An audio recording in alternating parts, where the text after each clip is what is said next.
কর্মসূচির ততক্ষণ পর্যন্ত চলবে যতক্ষণ না আমাদের প্রধানমন্ত্রী এই জিনিসটা তিনি যে আমাদেরকে রাজাকার বলে যে অভ্যর্থনাটা করেছিলেন বা যে গালিটা দিয়েছিলেন তিনি এই শব্দটা প্রত্যাহার না করেন। আচ্ছা, এই ক্ষেত্রে আমি বলবো প্রথমত আমাদের যেই দাবিটা, আমাদের এক দফা এক দাবি তো চলমান আছে, ওটার পাশাপাশি যেই দাবিটা হচ্ছে আমাদের প্রধানমন্ত্রী আমাদেরকে রাজাকার বলে যে গালিটা দিলেন এই গালিটা তিনি প্রত্যাহার করতে হবে। বাংলার ছাত্র সমাজকে তিনি একটা জনপ্রতিনিধি হয়ে তিনি জনগণকে এইভাবে গালি দিতে পারেন না। রাজাকার একটা খুবই নিম্ন শ্রেণীর শব্দ, তো এটা তো তুচ্ছ করা তাচ্ছিল্য করা খুবই নিম্ন শ্রেণীর একটা গালি বলা যায়। রাজাকার শব্দটা আমরা কোনোভাবে অন করি না, এটা অন করার মতো কোনো শব্দ না, এটা আমরা মুক্তিযুদ্ধের শক্তির পক্ষে, আমরা এর বিরোধী না। আচ্ছা, এর বাইরে হচ্ছে আমরা কি রাজাকার শব্দটা মেনে নিব? প্রথমত আমরা রাজাকার শব্দটা মোটেই মেনে নিচ্ছি না বলে কালকে রাতে হলের গেট ভেঙে, হলের তালা ভেঙে হচ্ছে এখানে আন্দোলন শুরু হয়েছে, যেটা আজকে পর্যন্ত চলমান। এর পাশাপাশি তিনি যে বলেছেন যে মুক্তিযোদ্ধার সন্তানরা কোটা পাবে না, তো কি সাধারণ অন্যরা রাজাকারের বাচ্চারা পাবে? এই যেটা একটু আগে বললাম, মুক্তিযোদ্ধার সন্তান বা নাতিপুতি বাংলাদেশে আছে 5 লাখেরও কম। আপনি 5 লাখেরও কম জনগোষ্ঠীকে আপনি দিচ্ছেন 30% কোটা, আর যে 5 লাখের বাইরে যে 16 কোটি বাঙালি, অর্থাৎ 16 কোটি থেকে 5 লাখ যদি আপনি বাদ দেন, তারপরে তো 16 কোটি তো আর কমে না। যদি ধরি 15 কোটি আমরা সাধারণ শিক্ষার্থী, আমার বাবার জন্ম মুক্তিযুদ্ধেরও পরে, তাহলে আমি রাজাকারের সন্তান হই কিভাবে, বা আমি রাজাকারের আদর্শ ধারণ করি কিভাবে? এটা তো গণযুদ্ধ ছিল, মুক্তিযোদ্ধাদেরকে এভাবে আলাদা শ্রেণী বা ক্লাস করে দেওয়াটা কোনোভাবেই যৌক্তিক না। এর বাইরেও 5 লক্ষ মুক্তিযোদ্ধার বাইরে যদি 15 কোটি রাজাকার হয়, তিনি পুরো বাংলাদেশের জনগণকে রাজাকার বলে গালি দিচ্ছেন, কারণ আমাদের বাবা মাদেরকে তিনি রাজাকার বলে গালি দিচ্ছেন।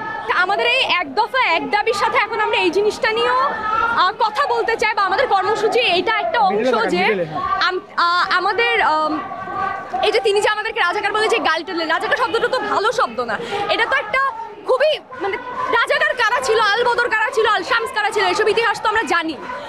এই ধরনের একটা শব্দ আমাদেরকে বলতে, এটা আমাদেরকে লিটারালি গালি দেয়। এই গালির পক্ষে আমরা কোনোভাবেই না, আমরা চাই তিনি এই শব্দটা প্রত্যাহার করুন।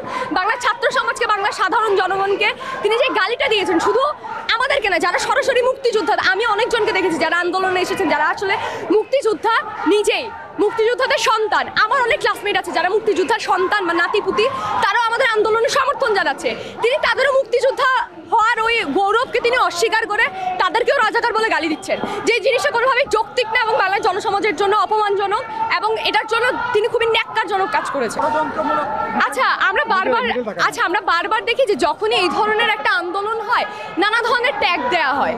এই রাষ্ট্রবিরোধী, দেশবিরোধী ট্যাগ দিয়ে হচ্ছে আমাদের আন্দোলনকে দমিয়ে দেওয়া কোনোভাবেই যাবে না।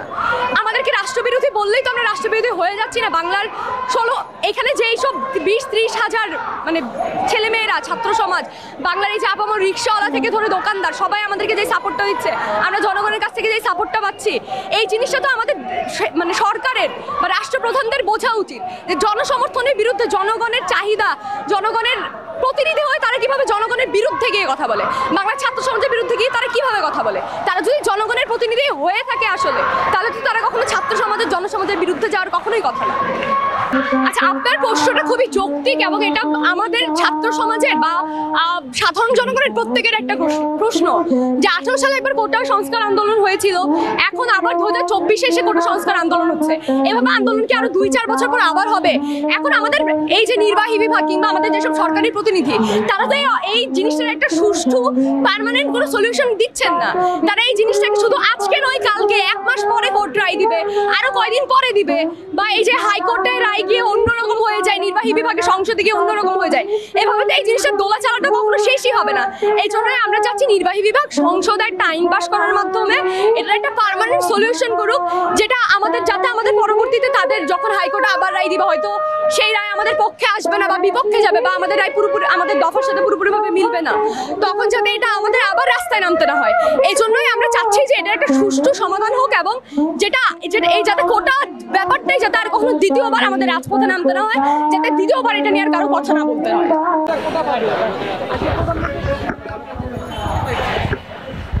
মাননীয় প্রধানমন্ত্রী গতকাল চীন সফর শেষে যে বক্তব্য দিয়েছেন, সেই বক্তব্যের সময় সাংবাদিকদের একটা কোশ্চেনের উত্তর ছিল যে আমাদের কোটা সংস্কার আন্দোলন নিয়ে। তো প্রধানমন্ত্রী কোটা সংস্কার আন্দোলনের ব্যাপারে বলতে গিয়ে উনি বলেছেন যে আমাদের যারা আন্দোলন করছে তারা সবাই রাজাকারের নাতিপুতি।